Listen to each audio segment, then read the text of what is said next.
My name is Brett Alphin. I'm the Development Director here at Buckeye Hills Hocking Valley Regional Development District. So the class was an 8th grade pre-algebra class, and the teacher had told me that they were covering some concepts related to geometry.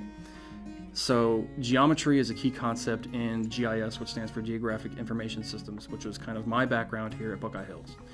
Geographic Information Systems, or GIS, is a fancy way to say we use a computer to make maps, answer questions, and solve problems. So being able to understand the geometric concepts that go into some of the mapping is the key component of that. So the problem that we came up with was a pretty simple one, but I think it was meaningful to the kids, and it was this. We were lucky enough to have 2 school districts, particularly 2 high schools that are in very close proximity to each other, who have a very healthy athletic rivalry, right? Fort Fry High School, Waterford High School. And the scenario we developed was that Fort Fry High School wanted to develop a new athletic complex, be it a gym or a football stadium or a track, and we wanted that to rival and frankly dwarf that of Waterford High School in a kind of colloquial and kind of a comical way, but in a real way too.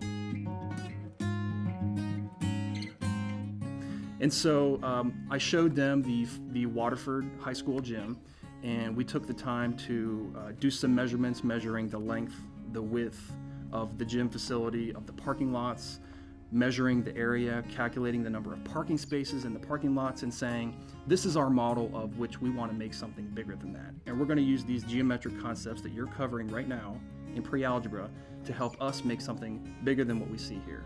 So in the mapping software, I was able to use an aerial photo and show those facilities, and then pan over to the Fort Fry facility and say, here's what we have now.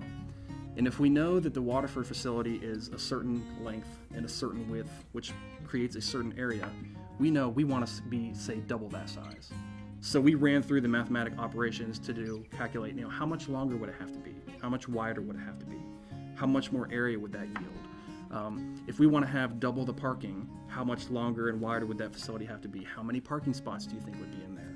And so we ran through just kind of the basic concepts that they were covering in class, applied that to a potential real-world scenario, and then came up with a possible outcome to building that facility.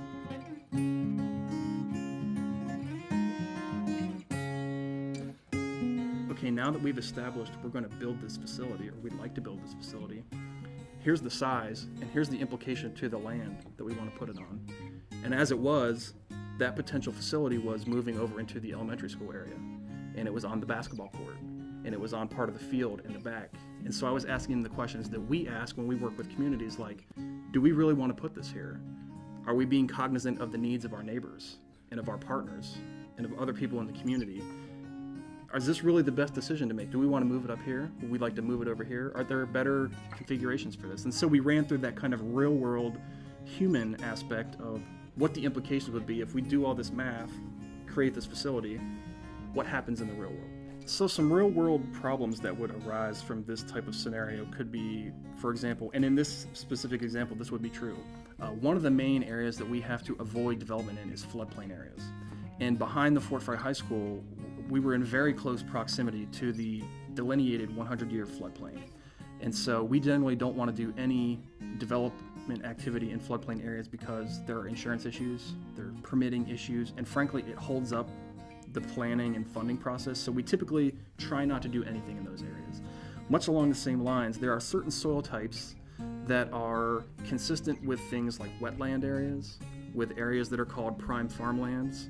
And if we are close to them, we have to let those regulatory folks know, hey, we're building this project, we're within X distance of a floodplain or of a prime farmland or of a potential wetland area, and we want to let you know that we're going to try to mitigate any impacts to those areas that may result from this project. Now, typically there are no impacts, but we do have to try to, mitigate anything that might necessarily or unintentionally impact those areas. So there are real implications with the location, and so we were able to progress through that, and the kids were engaged in it, and it was interesting, and they were interested, and it ended up being educational, and I think it was fun too.